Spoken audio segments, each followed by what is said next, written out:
From Washington, D.C., this is the Muslim News on Muslim Network TV. Assalamu alaikum. I'm Hena Zuberi. First, the headlines. Supreme Court is set to review fake convert FBI informant case. The New York canners recycle discarded bottles to survive.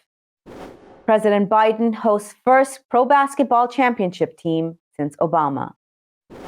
Muslim community in France condemns Islamophobic vandalism. Muslim group in India seeks action against hate mongers. Our top story tonight. The U.S. Supreme Court on Monday considered whether to allow a case brought by 3 Muslim men against the FBI to proceed. The plaintiffs say that the federal government targeted them and their Southern California community for surveillance based on their religion. FBI introduced fake converts into the Muslim community to serve as informants. Justices seemed likely to issue a narrow ruling in the FBI versus Fazaga case. But some of them expressed concerns about the federal government keeping information from public view by invoking national security. A federal appeals court allowed claims brought by California men to proceed. The federal government asked the High Court to review that decision. A verdict from the court is expected by the summer of 2022. More than 100 fossil fuel companies sent over 500 lobbyists to the UN's COP26 climate talks in Glasgow, Scotland last week. That was more participants than any single country at the summit, according to the environmental group Global Witness. The group analyzed the UN's provisional list of corporate attendees. It found 503 people linked with coal, oil, and gas companies were at the conference. The analysts found that the fossil fuel lobby had about 24 more lobbyists than the largest national delegation. Fossil fuels use is the biggest driver of human-made climate change. North Carolina's first Muslim woman elected to public office announced on Monday that she's running for Congress. Nida Alam was elected to the Durham County Board of Commissioners in 2020. She was sworn in last December. Alam also made history because she was part of an all-female Board of County Commissioners for the first time in 139 years. Alam said she was first inspired to get involved in politics after the murders of her 3 friends in Chapel Hill. Dia Barakat, Yusr Abu Salha, and Razan Abu Salha were executed in their home in 2015 by a bigoted white neighbor, when Alam was a student at North Carolina State University. Every morning, Laurentino Marin fills a shopping cart with used cans and plastic bottles, which he will then exchange for a few dollars. The 80-year-old Mexican migrant is one of New York's estimated 10,000 canners. Mostly older migrants from Latin America and China scrape a living sorting and recycling plastics and aluminum. Marin searches through garbage bags left on the sidewalk and trash cans, collecting soda and beer cans to survive. He exchanges cans and bottles in one of the city's private recycling centers. On an average day, Marin makes between $30 to $40 to supplement his daughter's income from a laundromat to make their $1,800 monthly rent. A 1982 New York state law allows people to make 5 cents per recycled bottle, which advocates want to see doubled to 10 cents. President Joe Biden on Monday welcomed the NBA championship team to the White House. Biden held up a Milwaukee Bucks jersey with the number 46 on it, marking America's 46th president. The Bucks won 2 NBA championships, including this year's title ending a 50-year drought. President Biden praised the league's most valuable player, Giannis Antetokounmpo, a Greek immigrant with Nigerian parents. He cited the 26-year-old's advocacy on social issues, including police reform and vaccine promotion. Professional basketball teams had a frosty relationship with Biden's predecessor. It largely was due to former President Donald Trump's comments disparaging athletes' protests over police shootings of Black men and racial inequality. President Biden spoke about unity. Today, I'm honored to welcome the Milwaukee Bucks to continue that tradition. In sport and in democracy, unity perhaps is the most elusive thing and the most necessary thing. But that's who this team is. They're unified. That's who we are as a nation. Georgia Republican Marjorie Taylor said Monday that there's common ground between the Republican Party and the Nation of Islam. The Congresswoman said that the Nation of Islam sees the benefit of using ivermectin to cure COVID-19. She claims the group's angry that the media, Democrats, and Dr. Anthony Fauci have attacked the drug and shun its use. Federal health officials have said vaccines are proven to be safe and effective. Greene has been widely condemned for embracing conspiracy theories on pandemic science, electoral fraud, and global climate events. In international news today, a large group of Afghan and Syrian refugees are approaching the Belarusian border from the Polish side, authorities reported Monday. The Polish border guard has reported thousands of refugees are being driven to the border with Belarus. Belarusian officials said that the indifference and inhumane attitude of the Polish authorities drove refugees to the border. Protests broke out in Belarus after Alexander Lukashenko was declared the winner of the August 2020 polls. The European Union did not recognize the election results and imposed sanctions on the government's organizations and people, including Lukashenko. Lukashenko, in turn, suspended Belarus's readmission agreement with the EU. As a result, the capital city, Minsk, will no longer stop refugees from Afghanistan, Iraq, Iran, Libya, Syria, and Tunisia from heading to the EU. The Pakistani government and the Tehreek-e-Taliban Pakistan, or TTP, a coalition of several militant groups, have reached a ceasefire. Pakistan's Information Minister Fawad Chaudhry said that the two sides have been engaged in negotiations in line with the constitution. The ceasefire would be extended depending on the progress of the talks, he added. Chaudhry said Afghanistan's Taliban administration facilitated the talks aimed at restoring peace in the northwestern tribal region of Pakistan that borders Afghanistan.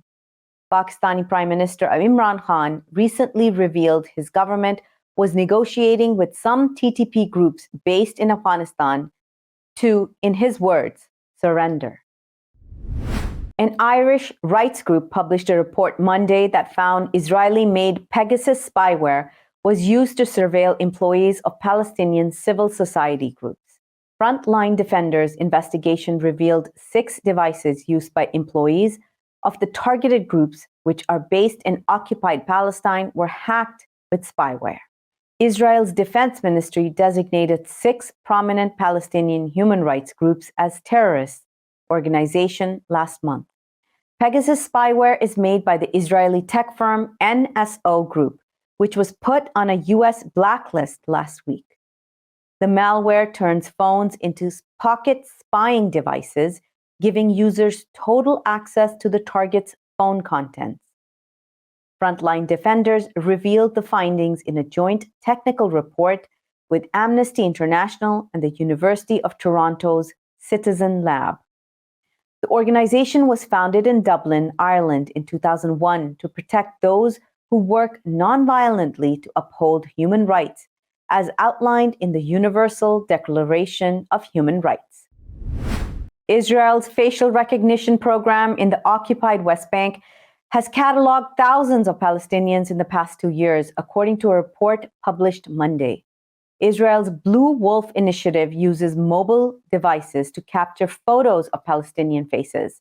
The images are then matched to a sprawling database described as Israel's clandestine Facebook for Palestinians, according to the Washington Post. The app flashes different colors to indicate whether a photographed person should be taken into custody or left alone. Israeli soldiers participated last year in a competition to see who could capture the highest number of photos of Palestinian faces. That included those of children and the elderly, and the total number of pictures collected ran well into the thousands, the Post reported. Anti-Muslim sentiment is rising ahead of France's presidential elections next year, and recent vandalism at 3 mosques is just one of many examples of it. The Coordination Committee of Turkish Muslims in France condemned Islamophobic acts targeting mosques in 3 places. Unknown people painted Cross of Lorraine tags on the mosque on the 9th of November 6th. France 3 reported vandalism targeted mosques of Turkish Islamic Union of Religious Affairs. The president of the Association of Turks of Pontelieres said that the vandalism is clearly anti-Muslim given the symbolism of the cross.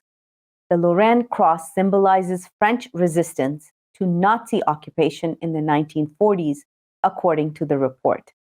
Its use by some activists and far-right sympathizers in France echoes Islamophobic claims that waves of Muslims are invading France to colonize it.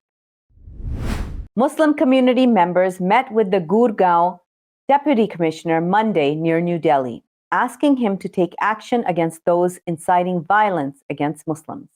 The meeting came after 5 weeks of protests by Hindu extremists at authorized Muslim prayer sites in the suburb of India's capital. Hindu extremists offered Govardhan Puja, a Hindu ritual involving the creation and worship of an idol at the site of Friday prayers on November 5th. Muslims chose not to offer their weekly ritual prayers at the site as a result. A senior leader of the extremist Hindu group, Vishwa Hindu Parishad, said that during the worship ceremony, that Muslims who want to offer prayers can go to Pakistan. Coming up next after the break is our in-depth analysis segment on Islamophobia in France. So stay tuned and we'll be right back after these messages.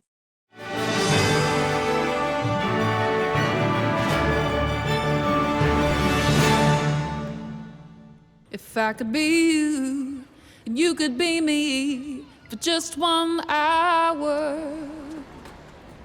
If we could find a way to get inside each other's minds. Walk a mile in my shoes. Walk a mile in my shoes. Well, before you abuse, criticize, and accuse. Walk a mile in my shoes. There are 16 million children struggling with hunger in America. That's 1 in 5 daughters, sons, neighbors, and classmates who don't know where their next meal is coming from. Yet billions of pounds of good food go to waste every year. It's time we do something about it. Feeding America is a nationwide network of food banks that helps provide meals to millions of kids and families in need. Visit feedingamerica.org to help them feed even more. Together, we can solve hunger. Together, we're feeding America. Despite the development of a COVID-19 vaccine, millions around the world will not have access. We need a vaccine that's free and available to everyone, everywhere. It's time for a people's vaccine. Our fellow Americans. Right now, the COVID-19 vaccines are available to millions of Americans.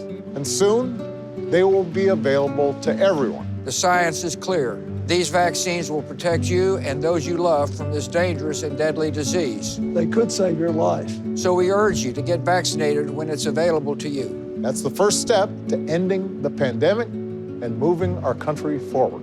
It's up to you.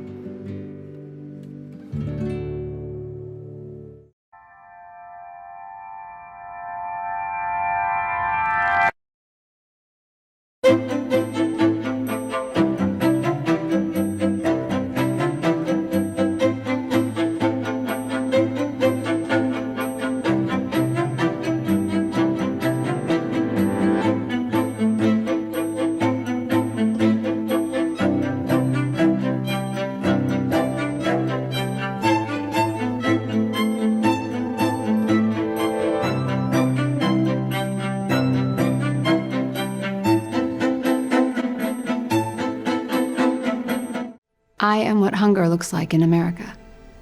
I am an 8-year-old girl who's not excited for the last day of school. Because this may be the last time I'll have lunch. Till September. I am a single father of 2 who works 3 part-time jobs, and that's still not enough to put food on the table. I was created by artificial intelligence from faces of the 1 in 8 Americans who struggle with hunger. Feeding America, 200 food banks strong.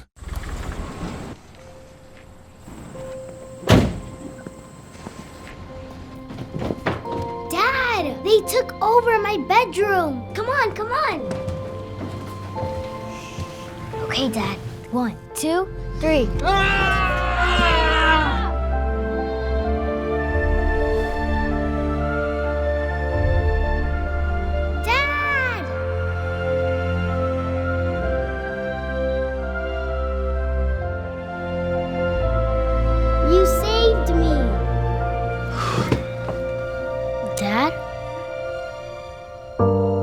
Are you okay?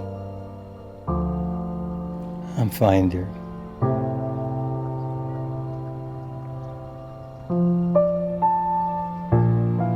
Your hero needs you now, and AARP is here to help. Find the care guides you need at aarp.org/caregiving.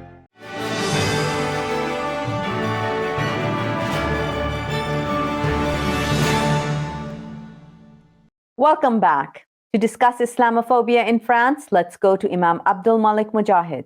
Over to you, Imam Mujahid. Thank you, Hena.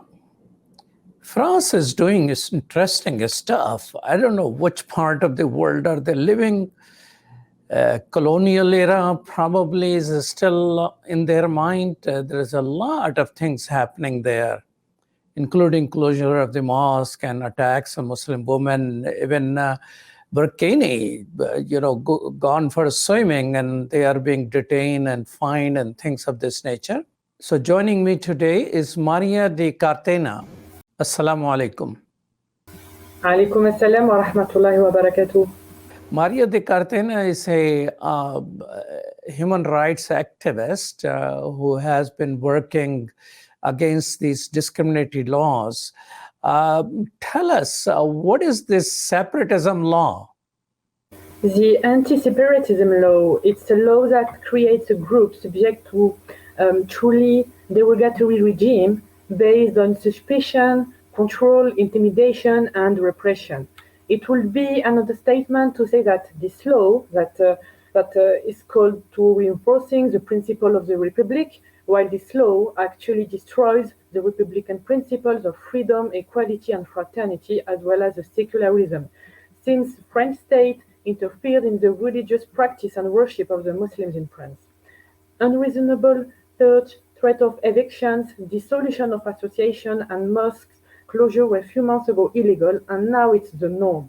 The anti-separatism law institutionalizes and legalizes Islamophobia in France. This law is stigmatizing Muslims in France because it's a law that aims to restrict the ability of Muslim minority and all Islamic organizations to act. This means that a number of activities will be more difficult to handle for Muslims or even impossible for Muslims to do in France. So if I summarize the impact that this law will have in France, it's a law that bans homeschooling for Muslims. It's a law that scrutinizes the practice of Muslims in France. It's also a law that scrutinizes the activities of the Muslim NGOs and associations. In addition, the khutbahs of the imam are scrutinized due to the imam charter, forbidding them to speak about political matter in their speech or to speak about state Islamophobia. We also have with this law the ban for women wearing the hijab from participating to national and international sport competitions.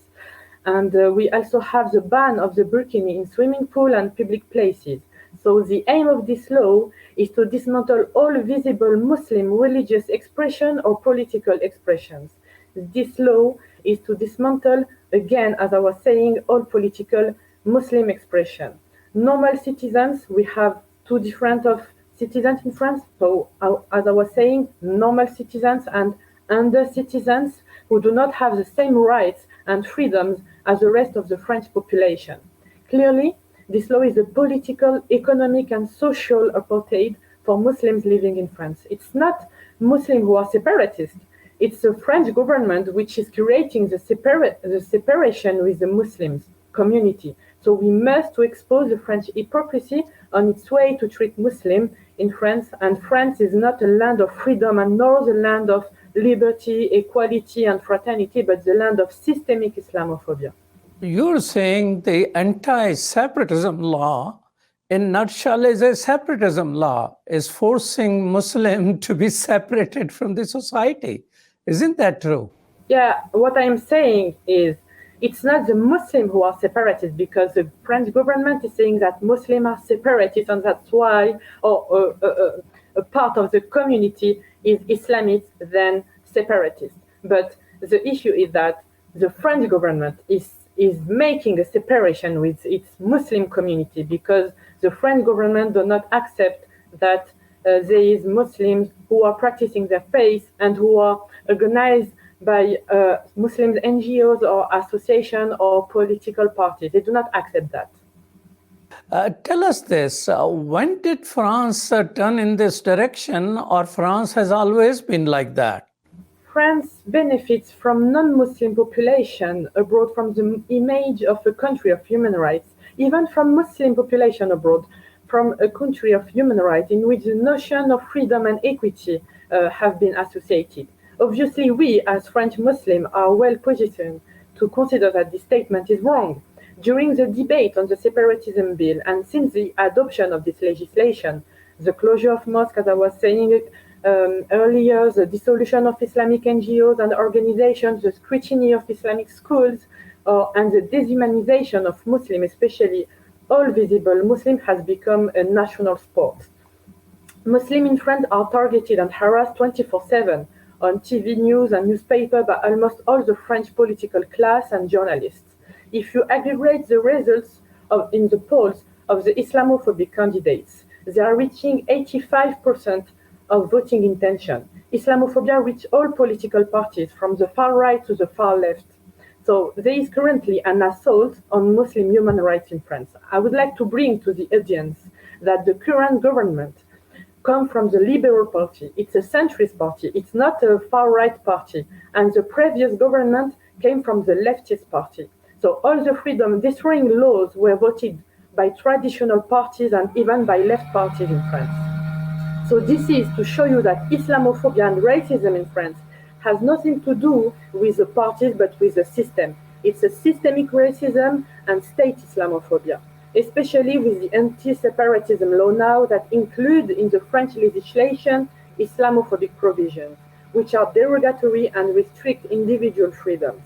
The situation of Muslim minority in France has nothing to do with the situation of Muslims in other Western countries, such as Canada, United Kingdom, United States, etc. We have in France a real anti-Muslim legal framework. We have laws that are exclusively directed against Muslims in France. So if I can summarize, we have a law of 2004 prohibiting Muslim women wearing hijab at school, middle school, and high school. We have also the law of 2010 banning Muslim women to wear the niqab.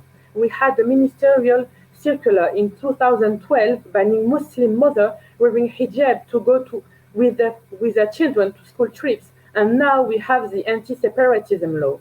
So even without laws, thousands of Muslim women are prevented from working, prevented from granted the validation of their diploma by an internship. Muslim women are also prevented from practicing a sport, and they are quite simply prevented from having a social life and from being free and from living their life and their dream like all the other French women in this society. How much of the colonialism of France, historic colonialism in the West Africa, is contributing to this type of attitude towards Muslims? What I can say is that France has a problem with Muslims, and particularly with Muslim women wearing the hijab. A simple observation allows us to establish it. Many Islamophobic laws targeted women, and recently the pressure that France put on the Council of Europe, for instance, to remove a campaign defending the right to wear the hijab is an example. So we had several laws assaulting the hijab, as I said earlier, the law of 2004 on the hijab ban at school, the law of 2010 on the niqab, the hijab ban at national and international sport competition, now with the anti-separatism law, the ban of Muslim mothers from going with their children to school trips, and finally the ban of the burkini. So this kind of policy is not new. It's something used during the French colonization in Africa, West Africa, and all its imperial states. So under the French colonization in Algeria, for instance, France was doing unveiling ceremonies and used posters advocating the unveiling of Algerian women to assert and put into effect French domination in Muslim lands. So finally, nothing has changed in France now. Today, we are facing a situation of neocolonialism that is not identified as one. You mentioned there are problems in accessing healthcare because of these laws. What are those problems in accessing healthcare for Muslims in France? So, the anti-separatism law has consequences on all the aspects of social life, healthcare, economic life of Muslims. And the example of healthcare is because when a Muslim woman will arrive at hospital and will ask, for instance, to choose a woman as a doctor instead of a man, so it's a normal requirement. Even some non-Muslim women prefer to have a woman as a doctor, and now this Muslim can have issues with the law if she asks and if she prefers to have a woman as a doctor. So this, as I was saying, this law has consequences on all the aspects of Muslims' life. This is so horrible to hear that. In countries like United States and Canada, none of these laws exist. So what is so unique about France that they want to have all these type of laws? I think that in France it's unique because France has an issue with Muslims because it's linked to the French history with its Muslim community and French history regarding the colonialism. And also it's unique because in France we have systemic Islamophobia. We have a state Islamophobia. So that's why there is this big difference between France and Canada or France and the United Kingdom. Share with us, so what is the role of judiciary? If the politicians are like that, and they keep passing these type of stupid laws, what is judiciary doing? The issue now is that, according to me, there is almost no democracy in France. So it's the traditional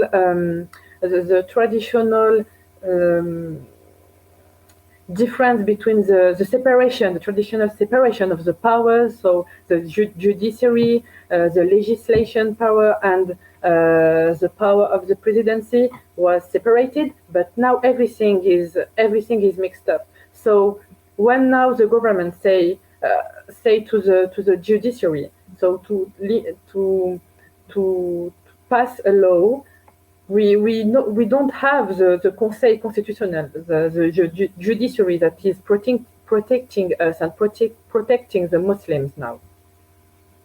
What is the coordination against anti-separatism laws? The coordination against separatism law was created in reaction to the intention of the French government in 2020 to vote a bill named Law to Confirm Principles of the Republic, or also named Anti-Separatism Law. So the goal of the coordination is to raise awareness on state Islamophobia in France and on the consequences of the anti-separatism law on the civic, economic, social rights and individual freedoms of the Muslims in France. So the coordination has taken several actions on social media and held street action also, and invited several organizations, even international organizations, to join and sign the international call to stand against Islamophobia in France. Well, thank you so much, Sister Maria, who is a human rights activist in France. Back to you, Hena. Thank you so much, Imam Mujahid. That's all from our Washington studios tonight. Thank you for tuning in. You can find previous episodes and more on our YouTube and Facebook. For more content, keep watching Muslim Network TV or visit muslimnetwork.tv. Assalamu alaikum and good night.